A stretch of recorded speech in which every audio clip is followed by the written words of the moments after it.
Assalamualaikum teman-teman, kali ini kita masak tongkol balado. Nah, gimana sih caranya supaya ikan tongkolnya tuh nggak keras gitu ya? Karena kan biasanya nih, kalau udah digoreng dia jadi keras. Itu satu. Yang kedua, gimana caranya supaya sambelnya atau cabenya tuh tetap cerah warnanya? Mari kita ikuti tipsnya. Nah, ini air udah mendidih. Dan ini ikannya sudah saya balurin garam dan asam, lalu saya bilas, jadi siap untuk direbus. Nah, ini dia rahasia yang pertama, yaitu ikan tongkolnya direbus supaya dia nanti enggak keras. Kita masukkan daun jeruk, daun salam, serai, 3 siung bawang putih yang digeprek, bawang putih geprek ya. Kemudian laos sedikit aja, ini supaya nggak amis, menghilangkan amisnya ikan. Airnya juga sedikit, nggak perlu banyak karena nanti ikannya juga ngeluarin air. Ketumbar ini kurang lebih 1 sendok teh. Nah, ini kunyit 1 sendok teh. Nanti kuahnya ini jangan dibuang ya.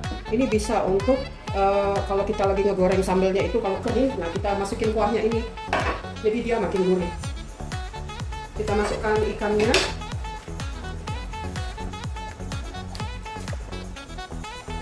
Oke, kita ungkep kurang lebih 10 menit, nggak lama-lama. Api kecil aja. Lalu kita tutup. Kita ungkep ya. Oh ya, saya lupa nih. Nyaris lupa garam. Nah, jadi nanti ikan ini setelah diungkep atau setelah direbus dia udah enak loh sebenarnya. Udah gurih dan berbumbu rasanya. Oke, biarkan dulu, nanti kira-kira 5 menit kita balik. Nah, ini udah kita bisa balik. Hati-hati ya karena dia masih lunak banget. Tuh, jadi belakangnya udah bagus. Wanginya tuh udah enak banget. Oke, kita tutup lagi. Nah teman-teman, ini tadi kan ikannya udah kita rebus ya. Nah, ini dia. Jadi ini ada 8 potong di luar kepala. Saya biasanya untuk setiap satu potong seperti ini, itu dia perlu 5 cabai dan 3 bawang merah dengannya. Jadi kalau 8 itu kurang lebih sekitar 40 cabai. Tapi ini karena saya kepinginnya banyak, jadi saya pakai perbandingannya genggam aja. Ini ya kurang lebih 2 genggam. Jadi cabainya harus 2 kali lipat dari bawang merah. Ya, cabainya 2 kali lipat dari bawang merah. 1, 2, 3, 4 dengan cabai rawit. Jadi ini 2 genggam, ini 4 genggam. Nah, ini karena saya ingin mendapatkan sambalnya itu banyak, 10 ya. Kemudian ini ada daun jeruk 5 butir, ini nanti mau saya iris-iris tipis supaya nanti sambalnya wangi dan tulangnya dibuang ya biar nggak pahit. Kemudian ini ada tomat 3, bawang putih 3, dan ini asam jawanya kurang lebih 2 mata. Nah, satu lagi karena suami senangnya pakai pete, dan ini pete 2 papan. Sengaja saya rendam di minyak yang nanti untuk pakai menggoreng ikan atau menumis sambal supaya aroma petenya makin kuat. Oke, rahasia kedua supaya sambelnya itu, sambal ladonya itu warnanya enggak kusam dan tetap cerah, ini juga direbus. Bumbu-bumbu ini direbus semua, baru nanti diulek. Setelah diulek kita goreng lagi ya. Nah, kita mulai dengan merebus dulu bumbu-bumbu ini. Kita rebus dulu. Bawang merah masuk 2 genggam, bawang putih 3, bawang putih 3, kemudian cabai merah ini harus 4 genggam ya, bawang putih 2 genggam. 4, nah, ini harus semua. Gunanya merebus ini selain supaya warna cabenya tetap cantik ya, enggak kecoklatan pada saat digoreng, juga untuk menghilangkan langu karena kan bawang putih itu langu, cabai juga langu ya. Oke, kita biarkan dulu sampai dia lunak, nggak usah lama-lama, yang penting dia lunak. Udah selesai kita rebus tuh, aromanya juga udah keluar. Sekarang kita mau ulek.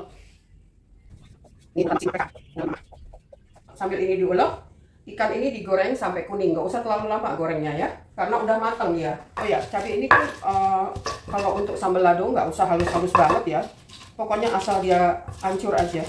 Pakai blender boleh, tapi kalau saya sambal balado itu lebih enak diulek.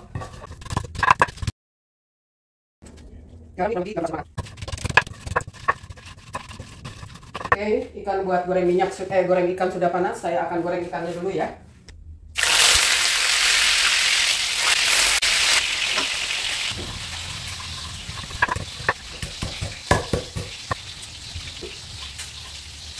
Nah, di sini sekalian saya kepingin dia wangi daun jeruk.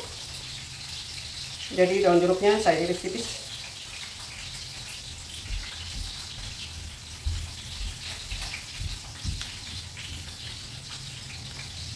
Daerah tulangnya dibuang.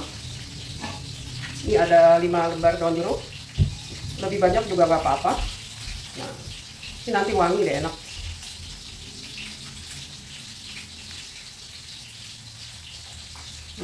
Gini aja udah mulai terasa wanginya.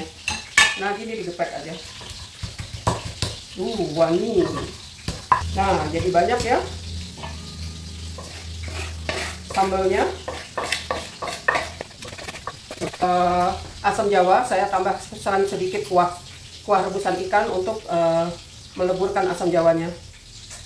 Nah, jangan lupa ini nanti disiram ya pas kita udah menggabungkan ikan dan sambal.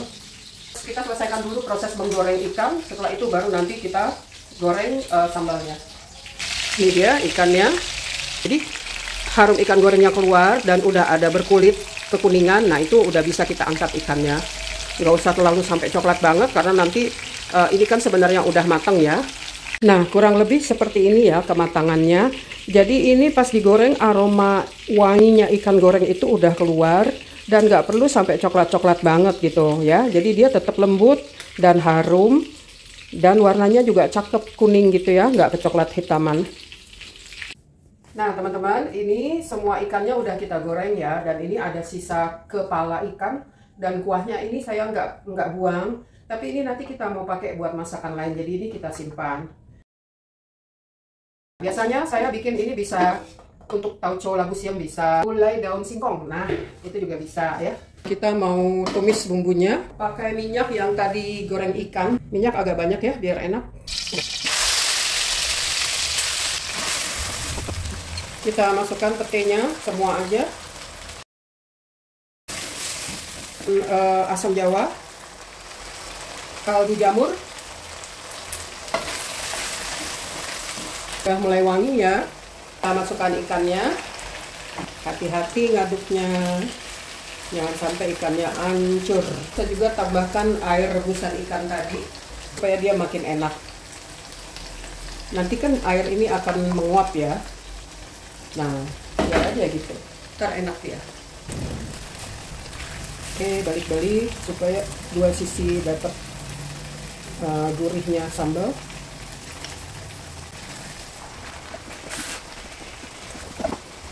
Kita lihat warnanya cantik ya, merah. Jadi merahnya tuh kalau cabenya kita rebus dulu, dia cantik